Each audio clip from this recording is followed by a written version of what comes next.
കഴിഞ്ഞ 4-5 വർഷങ്ങളായിട്ട് ബിഗ് ബോസിലേക്ക് വരാനായിട്ട് ട്രൈ ചെയ്യുന്ന നമ്മുടെ അനീഷിന് PR എന്താണെന്നുള്ളത് അറിയില്ല. അനീഷ് ഒരുപാട് കള്ളങ്ങൾ ബിഗ് ബോസ് വീട്ടിൽ പറഞ്ഞിട്ടുണ്ട്. ഒരുപാട് കള്ളങ്ങൾ. അതിലൊന്ന് ജിഷിൻ വന്ന സമയത്ത് പേരെന്താണ് എനിക്കറിയില്ല, ഞാൻ കണ്ടിട്ടില്ല എന്ന് പറഞ്ഞതാണ്.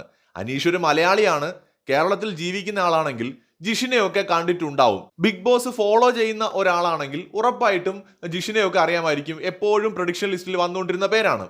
അതുപോലെ ഷാനവാസിനെ കുറിച്ച് ഇന്നലെ ജയിലിൽ കിടന്നപ്പോൾ പറഞ്ഞത് എനിക്ക് ഷാനവാസ് ആരാണെന്ന് അറിയില്ലായിരുന്നു എന്നാണ്. എന്തൊരു കള്ളമാണെന്ന് ആലോചിച്ച് നോക്കണേ. അതുപോലെയാണ് ക്യാമറയിൽ നോക്കിയിട്ട് എനിക്ക് ഇവിടെ വരുന്നതിന് മുമ്പ് PR എന്താണെന്ന് അറിയില്ലായിരുന്നു എന്ന് അനീഷ് പറഞ്ഞത്.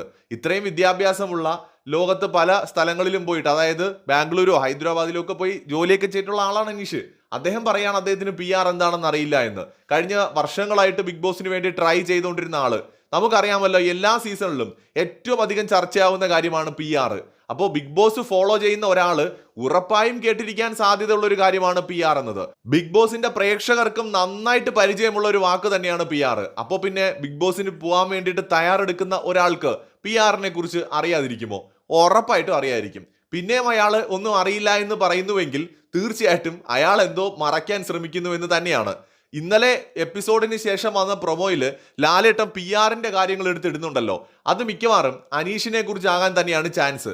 അനുമോൾ അവിടെ തുറന്ന് സമ്മതിച്ചിട്ടുണ്ട് PR ഒക്കെ കൊടുത്തിട്ടാണ് വന്നത് എന്ന്. പക്ഷേ തങ്ങൾക്ക് PR എന്തെന്ന് പോലും അറിയില്ലേ എന്ന് പറഞ്ഞ് നന്മ മരം കളിക്കുന്ന കുറെ ആൾക്കാരും അതിനകത്തുണ്ട്. എല്ലാവരും ബിഗ് ബോസിനകത്തേക്ക് പോകുന്ന സമയത്ത് ആരെങ്കിലുമൊക്കെ PR വർക്ക് ചെയ്യാൻ ഏൽപ്പിച്ചിട്ട് തന്നെയാവും പോവുക. പെയ്ഡ് PR ചെയ്യുന്നവരും കാണും, ഫ്രീ ആയിട്ട് ചെയ്ത് കൊടുക്കുന്ന ആൾക്കാരും കാണും. ഇപ്പോൾ സുഹൃത്തുക്കളെയൊക്കെ ഏൽപ്പിച്ചിട്ട്, സഹപാഠികളെ ഏൽപ്പിച്ചിട്ടൊക്കെ പോകാറുണ്ട് അവരുടെ സോഷ്യൽ മീഡിയ അക്കൗണ്ടുകൾ. പിന്നെ സ്വാഭാവികമായിട്ട് PR-കൾ ഉണ്ടാവും. ഇപ്പോൾ ഷോ നടന്ന് കുറേ ദിവസം കഴിയുമ്പോൾ ഫാൻസ് ഗ്രൂപ്പുകൾ താനേ രൂപപ്പെടുകയും അങ്ങനെ PR-കൾ ഉണ്ടാവുകയും ചെയ്യും. പക്ഷെ പെയ്ഡ് PR-കളാണ് ഭയങ്കരമായിട്ട് അറ്റാക്ക് നടത്തുന്നത്. പെയ്ഡ് PR-കളാണ് ഒരു വീഡിയോ വന്ന് സെക്കൻഡുകളാവുന്നതിന് മുമ്പ് കമന്റുകൾ ഇടുന്നത്. ശ്രദ്ധിച്ചാൽ മതി. പെയ്ഡ് PR-കൾ എപ്പോഴും അവർ കോപ്പി പേസ്റ്റ് കമന്റുകൾ റെഡിയാക്കി വെക്കും. അത് എല്ലാവരുടെ PR-കളും കണക്കാണ് ഈ കാര്യത്തിൽ. ഇപ്പോൾ ഒരു ഇഷ്യൂ ബിഗ് ബോസിനകത്ത് നടന്നു. അപ്പോൾ അവരുടെ ഫേവറേറ്റ് കണ്ടസ്റ്റന്റ് അതിൽ പ്രതിരോധത്തിലാണെന്നുണ്ടെങ്കിൽ അതിനുള്ള ക്യാപ്സ്യൂൾ ഉണ്ടല്ലോ, ഗുളിക, ഇത് റെഡിയാക്കി വയ്ക്കും. ഇതെങ്ങനെയാണ് ഇതിനെ പരിഹരിക്കുക, എന്ത് കമന്റ് ഇട്ട് അതിനൊരു മറുപടി കണ്ടെത്തണം. അപ്പൊ ഇവരിത് ഗ്രൂപ്പായി ചർച്ച ചെയ്തൊക്കെ ആയിരിക്കും ചെയ്യാൻ തോന്നുന്നു. ഇവരിത് റെഡിയാക്കി വെക്കും. എന്നിട്ട് നമ്മൾ കണ്ടിട്ടുള്ളത് ഇവർ ഏഷ്യാനെറ്റിന്റെ വീഡിയോകളുടെ താഴെ, അത് യൂട്യൂബിലും ഫേസ്ബുക്കിലും ഇൻസ്റ്റാഗ്രാമിലും ഒക്കെ അതിന്റെ താഴെ, അതുപോലെ തന്നെ ഈ ബിഗ് ബോസ് റിലേറ്റഡ് ആയിട്ടുള്ള കോണ്ടന്റുകൾ ചെയ്യുന്ന, റിവ്യൂകൾ ചെയ്യുന്ന ചാനലുകളുടെ വീഡിയോകളുടെ താഴെ ഇവർ ഉടനെ തന്നെ, വീഡിയോ വന്ന ഉടനെ തന്നെ ഒന്നിനു പുറകെ ഒന്നായിട്ട് ഒരു 50-100 കമന്റ് ആദ്യം വന്നങ്ങ് വീഴും. ഇതെല്ലാം തന്നെ അവരുടെ ഫേവറേറ്റ് ആയിട്ടുള്ള കണ്ടസ്റ്റന്റിനെ പ്രൊട്ടക്ട് ചെയ്തുകൊണ്ടുള്ള കമന്റുകളായിരിക്കും. അതിനെ നമുക്ക് ക്യാപ്സ്യൂൾ എന്ന് വിളിക്കാം. ഈ കമന്റുകൾ കമന്റ് ബോക്സിൽ വന്ന് വീഴുമ്പോൾ ആദ്യം വരുന്ന PR ആയിരിക്കും. നമ്മൾ ശ്രദ്ധിക്കേണ്ടത്, ഒരു വീഡിയോയുടെ താഴെ മാനിപ്പുലേറ്റ് ചെയ്യാനായിട്ട് PR-കൾ ഉപയോഗിക്കുന്ന തന്ത്രം എന്താണെന്ന് വെച്ചാൽ, അവരുടെ ഫേവറേറ്റ് കണ്ടസ്റ്റന്റിനെ സപ്പോർട്ട് ചെയ്തുകൊണ്ടുള്ള കമന്റുകൾ വ്യത്യസ്തങ്ങളായ അക്കൗണ്ടിൽ നിന്ന് ഒരേ ടൈമിൽ തന്നെ 50, 100, 200 ഒക്കെ കമന്റുകൾ പെട്ടെന്ന് തന്നെ ഒരു വീഡിയോയുടെ താഴെ അങ്ങ് നിറയ്ക്കും. അങ്ങനെ വരുമ്പോൾ പിന്നീട് വരുന്ന ജെന്യുവിൻ ഓഡിയൻസ് ഉണ്ടല്ലോ, ഈ വീഡിയോ കാണാനായിട്ട് വരുന്ന ജെന്യുവിൻ ഓഡിയൻസ്, ഇവര് നോക്കുന്ന സമയത്ത് അവരുടെ മനസ്സിൽ ചിലപ്പോൾ ഈ കമന്റുകൾക്ക് വിരുദ്ധമായ ഒരു ഒപ്പീനിയൻ ആയിരിക്കും. അതായത് ഫോർ എക്സാമ്പിൾ എന്ന് പറയുന്ന കണ്ടസ്റ്റന്റ് ചെയ്തത് തെറ്റാണ് എന്ന് പറഞ്ഞുകൊണ്ട് അഭിപ്രായമുള്ള ഒരു പ്രേക്ഷകൻ വീഡിയോ വന്ന് കാണുന്നു. കണ്ടിട്ട് കമന്റ് ബോക്സിലേക്ക് പോകുന്ന സമയത്ത് തുരുതുരുതുര പ്രേക്ഷകരെന്ന് പറഞ്ഞ് കുറെ ആൾക്കാർ കമന്റ് ചെയ്തിരിക്കുന്നതെല്ലാം ഇവരുടെ ചിന്തയ്ക്ക് ഓപ്പോസിറ്റ്, അതായത് ആ കണ്ടസ്റ്റന്റ് ചെയ്തത് ശരിയാണ്, അല്ലെങ്കിൽ ബിഗ് ബോസിന്റെ ചതിയാണ്, PR-കളുടെ ചതിയാണ് എന്നൊക്കെ പറഞ്ഞിട്ടുള്ള മറ്റു തരത്തിലുള്ള കമന്റുകളായിരിക്കും. ഇത് കാണുന്ന സാധാരണ റിയൽ ആയിട്ടുള്ള പ്രേക്ഷകന് കൺഫ്യൂസ് ആവും. ഇനിയിപ്പോൾ അങ്ങനെ ആണോ? അതാണ് ഈ PR-കൾ അങ്ങനെയാണ് മാനിപ്പുലേറ്റ് ചെയ്യുന്നത്, ഈ കൺഫ്യൂഷൻ സൃഷ്ടിക്കുക എന്നുള്ളത്. പിന്നെ ഒരു കൂട്ടരുണ്ട് പ്രേക്ഷകർ, അതായത് കമന്റ് ബോക്സ് നിറച്ച് ഇങ്ങനെയുള്ള കമന്റ് കാണുമ്പോൾ പിന്നെ അതിൻ്റെ ഇടയിൽ പോയി തല വെക്കണ്ട, തല വെച്ചാൽ പണി പാളും, ചുമ്മാ എന്തിന് വല്ലവൻ്റെ വായിരിക്കുന്ന കേൾക്കുന്ന, വീഡിയോ കണ്ട് മിണ്ടാതെ അവരവരുടെ പാട്ടിനങ്ങ് പോകും. അതായത് അവരവിടെ കമന്റ് ചെയ്യാൻ തയ്യാറാവില്ല. അപ്പോൾ സ്വാഭാവികമായിട്ടും നമ്മൾ വീഡിയോയ്ക്കകത്ത് നോക്കുന്ന സമയത്ത് മെജോറിറ്റി കമന്റ്സ് ആരുടേതായിരിക്കും? PR-കളുടേതായിരിക്കും. അവരായിരിക്കും അവിടെ ഡോമിനേറ്റ് ചെയ്ത് നിൽക്കുന്നത്. അപ്പോൾ പെയ്ഡ് PR-കളുടെ ഒരു വർക്ക് എന്ന് പറയുന്നത് ഇങ്ങനെയാണ് നമ്മൾ കണ്ടിട്ടുള്ളത്. ഇനി നമുക്കറിയാത്ത പല കുതന്ത്രങ്ങളും തന്ത്രങ്ങളും തങ്ങളുടെ ഫേവറേറ്റ് കണ്ടസ്റ്റന്റിനെ, അല്ലെങ്കിൽ തങ്ങൾ വർക്ക് എടുത്തിരിക്കുന്ന കണ്ടസ്റ്റന്റിനെ ഹൈപ്പിലേക്ക് കൊണ്ടുവരാൻ വേണ്ടിയിട്ട് ഇവർ ഉപയോഗിക്കാറുണ്ട്. PR-കൾ പലപ്പോഴും ഉപയോഗിക്കുന്ന തന്ത്രങ്ങളിൽ ഒന്ന്, ഏറ്റവും കൂടുതൽ ഉപയോഗിക്കുന്നത് വിക്ടിം കാർഡാണ്. പിന്നെ കണ്ടസ്റ്റന്റിനെ സാധാരണക്കാരാണ്, അല്ലെങ്കിൽ നിഷ്കളങ്കരാണ്, ജെന്യുവിൻ ആണെന്നൊക്കെ ഉള്ള രീതിയിൽ പല പല തന്ത്രങ്ങൾ ഇവർ ഉപയോഗിക്കുക. അതവരെന്തെങ്കിലും ചെയ്തോട്ടെ. അപ്പോൾ ഇങ്ങനെയാണ് ഈ ഒരു സാധനം നടക്കുന്നത്. ഇപ്പോൾ ബിഗ് ബോസിന്റെ ടോപ്പിക്ക് ചെയ്തുകൊണ്ടിരിക്കുന്ന സമയത്ത് എനിക്ക് PR ഉണ്ടെന്ന് ഫീൽ ചെയ്തിട്ടുള്ള കണ്ടസ്റ്റൻസ് ഈ സീസൺ തുടങ്ങിയത് മുതൽ നോക്കി അനുമോൾക്ക് PR ഉണ്ടെന്ന് തോന്നിയിട്ടുണ്ട്. അതുപോലെ നമ്മുടെ അനീഷിന് പി ആർ ഉണ്ടെന്ന് തോന്നിയിട്ടുണ്ട്. അനീഷിന് തുടക്കത്തിൽ വളരെ കുറവായിരുന്നു കേട്ടോ. പിന്നീട് എപ്പോഴാണ് അനീഷിന് പി ആർ എന്ന് തോന്നിയത്. പ്രത്യേകിച്ച് അടുത്തൊരു 3-4 ആഴ്ചകൾക്കിടയിൽ അനീഷിന് ഭയങ്കരമായിട്ട് പി ആർ ഉള്ളതായിട്ട് തോന്നിയിട്ടുണ്ട്. ഷാനവാസിന് പി ആർ ഉള്ളതായിട്ട് തോന്നിയിട്ടുണ്ട്. ജിസേലിന് പി ആർ ഉള്ളതായിട്ട് തോന്നിയിട്ടുണ്ട്. ആര്യന് പി ആർ ഉള്ളതായിട്ട് തോന്നിയിട്ടുണ്ട്. ഇതൊക്കെ എൻ്റെ തോന്നലുകളാണ് കേട്ടോ. ശരിയാകാം, തെറ്റാകാം, അത് ഞാൻ പറയാം. എനിക്ക് തോന്നിയിട്ടുണ്ട്.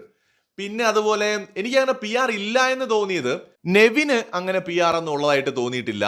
ജിഷിൻ വന്ന സമയത്ത് ജിഷിൻ അങ്ങനെ പി ആർ എന്നുള്ളതായിട്ട് തോന്നിയിട്ടില്ല. പിന്നെ ബാക്കി എല്ലാവർക്കും ഒക്കെ പി ആർ ഉണ്ടെന്നാണ് തോന്നുന്നത്. അക്ബറിന് പി ആർ ഉണ്ടെന്ന് തോന്നിയിട്ടുണ്ട് പലപ്പോഴും. സാബുമാൻ ഉണ്ടെന്ന് തോന്നിയിട്ടുണ്ട്. ലക്ഷ്മിക്ക് പി ആർ ഉണ്ടെന്ന് തോന്നിയിട്ടുണ്ട്. ആദില നൂറയ്ക്ക് പി ആർ ഉണ്ടോയെന്ന് എനിക്ക് അറിയില്ല. പക്ഷേ ചില സമയങ്ങളിൽ അവർക്കും പി ആർ ഉള്ളതുപോലെ തോന്നിയിട്ടുണ്ട്. ബട്ട് അത് ചിലപ്പോൾ ഈ പറഞ്ഞ പോലെ അവർ കമ്മ്യൂണിറ്റി ബേസ് ചെയ്ത് വന്നുകൊണ്ട് കമ്മ്യൂണിറ്റി സപ്പോർട്ടാണോ എന്ന് എനിക്ക് അറിയത്തില്ല. ബട്ട് ചിലപ്പോഴൊക്കെ ആദില നൂറയ്ക്കും പി ആർ ഒക്കെ ഉള്ളതുപോലെ തോന്നിയിട്ടുണ്ട്. സോ ഇതിൽ നെവിന് മാത്രമാണ് പക്കയായിട്ട് ചോദിച്ചാൽ എനിക്ക് അങ്ങനെ ഭയങ്കര പി ആർ ഉള്ളതായിട്ട് തോന്നാത്തത് നെവിനാണ്. പക്ഷേ എനിക്ക് അങ്ങനെ തോന്നിയെന്ന് പറഞ്ഞുകൊണ്ട് നെവിന് പി ആർ ഇല്ല എന്നൊന്നും നമുക്ക് പറയാൻ പറ്റില്ല. കാരണം നെവിന് പി ആർ ഇല്ല എന്ന് തോന്നിപ്പിച്ച് പി ആർ വർക്ക് ചെയ്യുന്നതായിരിക്കും നെവിന്റെ പി ആറുകളുടെ സ്ട്രാറ്റജി. ആർക്കറിയാം. സോ ഇതിങ്ങനെയാണ് വർക്ക് ചെയ്യുന്നത്. കണ്ടസ്റ്റൻസ് ബിഗ് ബോസിലേക്ക് പോകുന്നവരുടെ കേസിൽ എന്താണെന്നറിയോ, ഇവർ ഒരുപാട് കാലത്തെ പരിശ്രമം കൊണ്ടാണല്ലോ ഇവർക്കൊരു ഓപ്പർച്യൂണിറ്റി കിട്ടുന്നത്. അപ്പോൾ മാക്സിമം ദിവസം അവിടെ നിൽക്കാനും ചിലപ്പോൾ ടൈറ്റിൽ വിന്നർ ആവാനും ഒക്കെ വേണ്ടിയിട്ട് അവരെല്ലാ തയ്യാറെടുപ്പും നടത്തിയിട്ടാണ് പോകുന്നത്. ഒന്ന് ആലോചിച്ച് നോക്കൂ. 100 ദിവസത്തേക്കുള്ള ഡ്രസ്സ് പർച്ചേസ് ചെയ്യുന്നു, ഫുൾ എല്ലാം തയ്യാറായിട്ട് റെഡി ആയിട്ട് പോകുന്ന ഒരു കണ്ടസ്റ്റന്റ് അവരകത്ത് ചെന്ന് കഴിഞ്ഞാൽ പുറത്ത് സപ്പോർട്ടിന് വേണ്ടിയിട്ടോ ആരെങ്കിലും ഒക്കെ റെഡിയാക്കിയിട്ട് പോകാതിരിക്കുമോ? തീർച്ചയായിട്ടും ആരെങ്കിലും ഒക്കെ റെഡിയാക്കും. അപൂർവം കണ്ടസ്റ്റൻസ് ഒക്കെയാണ് പി ആർ ഒന്നും ഇല്ലാതെ ബിഗ് ബോസിലേക്ക് പോകുന്നത്. ഇന്നിപ്പോ സോഷ്യൽ മീഡിയയിലൂടെ പി ആർ ചെയ്യാനായിട്ട് ഒരുപാട് കമ്പനികളും ഗ്രൂപ്പുകളും ഒക്കെ ഉണ്ട്. ഇത് ബിഗ് ബോസിൽ എന്നല്ല, എല്ലായിടത്തും ഇന്ന് പി ആർ ഉണ്ട്. പൊളിറ്റിക്സിനകത്ത് പി ആർ ഉണ്ടല്ലോ, നമ്മുടെ നേതാക്കൾക്ക് വേണ്ടിയിട്ട് പി ആറുകൾ വർക്ക് ചെയ്യാറുണ്ടല്ലോ. അതുപോലെ തന്നെ സിനിമാ താരങ്ങൾക്ക് വേണ്ടി പി ആറുകളുണ്ട്, സിനിമകൾ ഇറങ്ങുമ്പോൾ പി ആറുകളുണ്ട്. സോ പി ആർ എന്ന് പറയുന്നത് എന്തെങ്കിലും ഒരു മോശം കാര്യമൊന്നുമല്ല. തീർച്ചയായിട്ടും അവരുടെ ഫേവറേറ്റ് ആളിന് വേണ്ടിയിട്ട് വർക്ക് ചെയ്യുന്നു. അയാളെ വെള്ളപൂശാനോ അയാളുടെ ഭാഗത്തെ ന്യായീകരിക്കാനോ അയാൾക്കൊരു നെഗറ്റീവ് ഉണ്ടാവുകയാണെങ്കിൽ അയാളെ പ്രൊട്ടക്ട് ചെയ്യാനോ ഒക്കെ വേണ്ടിയിട്ട് അവർ ശരിക്കും പറഞ്ഞാൽ ട്രെൻഡ് വരെ സെറ്റ് ചെയ്യാനായിട്ട് കഴിയുന്ന ആൾക്കാരാണ് പി ആറുകൾ. അപ്പോൾ ബിഗ് ബോസിനകത്ത് പോയിരിക്കുന്ന എല്ലാവർക്കും പി ആർ ഉണ്ട്. നമ്മൾ ഈ കമന്റ് ബോക്സിലൊക്കെ വന്നിട്ട് നോക്കുമ്പോൾ ഒരു പകുതി കമന്റുകൾ പി ആറുകളുടേതായിരിക്കും. ജെന്യുവിൻ ഓഡിയൻസ് കമന്റ് ചെയ്യുമ്പോൾ ഈ പി ആറുകളുടെ ഇടയിൽ അത് മുങ്ങിപ്പോവാറുണ്ട് പലപ്പോഴും. ഇത് നമുക്കറിയാം. പകുതി കമന്റുകളും പി ആറുകളാണ്. പല പേരുകളിൽ ഇവർ വന്ന് കമന്റ്സ് ഒക്കെ ചെയ്യാറുണ്ട്. അപ്പോൾ പി ആർ ഒരു യാഥാർത്ഥ്യമാണ്. ബിഗ് ബോസിനകത്ത് നിന്ന് അത് മാറ്റി നിർത്താനൊന്നും പറ്റില്ല. അത് ബിഗ് ബോസിനും മാറ്റി നിർത്താൻ പറ്റുമെന്ന് എനിക്ക് തോന്നുന്നില്ല. അതെങ്ങനെ മാറ്റാൻ പറ്റും? അത് ഓരോ കണ്ടസ്റ്റന്റും ബിഗ് ബോസിലേക്ക് വരുമ്പോൾ അവർ പി ആർ കൊടുത്തിട്ട് പോകും. ബിഗ് ബോസിനൊന്നും അതിനകത്ത് വേറെ ഒന്നും ചെയ്യാനില്ല. പക്ഷേ പി ആർ എന്താണെന്ന് പോലും അറിഞ്ഞുകൂടാ എന്നൊക്കെ പി ആർ കൊടുത്തിട്ട് വന്നിട്ട് പറയുന്നത് എനിക്കറിയത്തില്ല. ഇനി പി ആർ കൊടുത്തില്ല, അപ്പോൾ അനീഷിന്റെ കേസിൽ പി ആർ കൊടുത്തില്ല എന്ന് തന്നെ വെച്ചോ. പക്ഷെ പുള്ളിക്ക് പി ആർ അറിയില്ല എന്നൊക്കെ പറയുന്ന കുറച്ച് ഓവറല്ലേ? ഇത്രയും വിവരവും വിദ്യാഭ്യാസവും ഒക്കെ ഉള്ള ബിഗ് ബോസിന് വേണ്ടി തയ്യാറെടുപ്പ് നടത്തിയിട്ടുള്ള ഒരു മനുഷ്യൻ എനിക്ക് പി ആർ എന്താണെന്നേ അറിയില്ല എന്നൊക്കെ പറഞ്ഞ് എന്തിനാണ് വെറുതെ വള്ളി എടുത്ത് തലയിൽ വെക്കുന്നത്? പുള്ളിക്ക് എനിക്ക് പി ആർ അറിയാം എന്നും പറയാം, അല്ലെങ്കിൽ മിണ്ടാതിരിക്കാം. അനീഷിന് പി ആർ ഉണ്ടോ ഇല്ല എന്നുള്ളതൊന്നും എനിക്ക് അറിയത്തില്ല. തോന്നിയിട്ടുണ്ടോ ഉള്ളതായിട്ട് എല്ലാവർക്കും. ഞാൻ പറഞ്ഞല്ലോ, നെവിൻ്റെ കേസിലാണ് അങ്ങനെ തോന്നാതെ ഉള്ളത്. ബാക്കിയൊക്കെ എല്ലാവർക്കും പി ആർ ഉള്ളതായിട്ടൊക്കെ തോന്നിയിട്ടുണ്ട്. എന്തായാലും ലാലേട്ടൻ പ്രൊമോ കണ്ടെടുത്തോളം അനീഷിനെ പൊക്കുന്നു എന്നാണ് തോന്നുന്നത് ഈ പി ആറിൻ്റെ കേസിൽ. അതുപോലെ തന്നെ കോമണർ കേസിലും മിക്കവാറും അനീഷിനെ തൂക്കാൻ ചാൻസ് കാണുന്നുണ്ട്. മറ്റൊരു വീഡിയോയുമായി വീണ്ടും വരാം.